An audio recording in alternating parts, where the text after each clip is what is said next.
आदि में जब ब्रह्मा जी ने अपने तप से इस जगत की रचना आरंभ की, उन्होंने सबसे पहले वेदों को उत्पन्न किया, जो सृष्टि के संचालन के नियमों का आधार थे। उन्हीं वेदों की शक्ति से देव, दानव, ऋषि, मनुष्य, पशु, पक्षी, पर्वत, नदियां और संपूर्ण ब्रह्मांड का निर्माण हुआ। ब्रह्मा जी की तपस्या के प्रभाव से एक अद्भुत प्राणी का जन्म हुआ, हयग्रीव, जिसका मुख घोड़े का और शरीर मानव का था।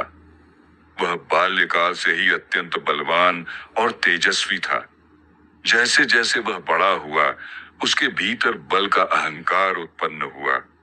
उसने ब्रह्मा जी की कठोर तपस्या करके वरदान मांगा, हे ब्रह्मदेव, मुझे ऐसा वरदान दें कि कोई भी देव, दानव, मानव या ऋषि मुझे युद्ध में पराजित न कर सके।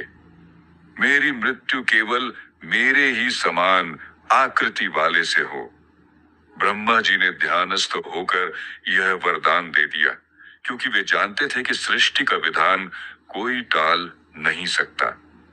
वरदान प्राप्त करते ही हयग्रीव का अहंकार 7वें आसमान पर पहुंच गया।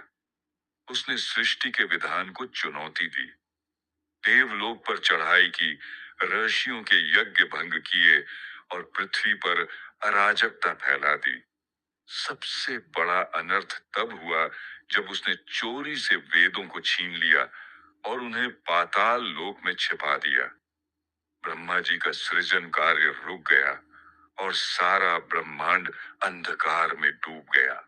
समस्त देवता और ऋषि ब्रह्मा जी के पास पहुंचे और विनती की, हे ब्रह्मदेव, सृष्टि की रक्षा करें, धर्म का नाश हो रहा है।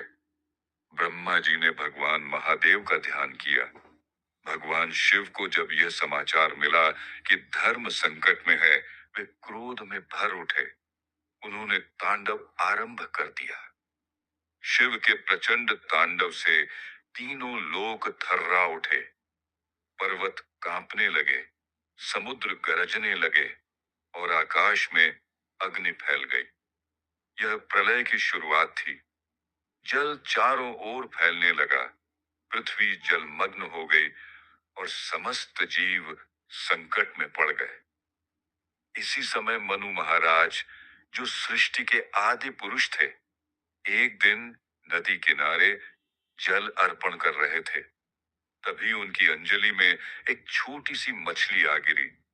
वह मछली बोली, हे राजन, मुझे बचा लीजिए, बड़ी मछलियां मुझे खा जाएंगी। मनु चकित हुए, परंतु करुणावश उसे कमंडल में रख लिया।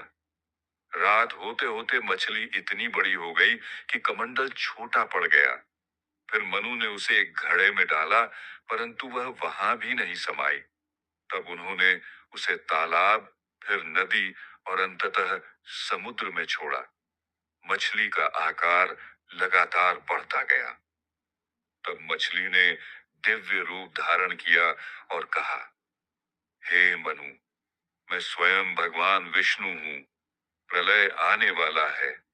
एक विशाल नौका बनाओ, उसमें सप्तर्षियों, औषधियों और जीवों के बीजों को रखो।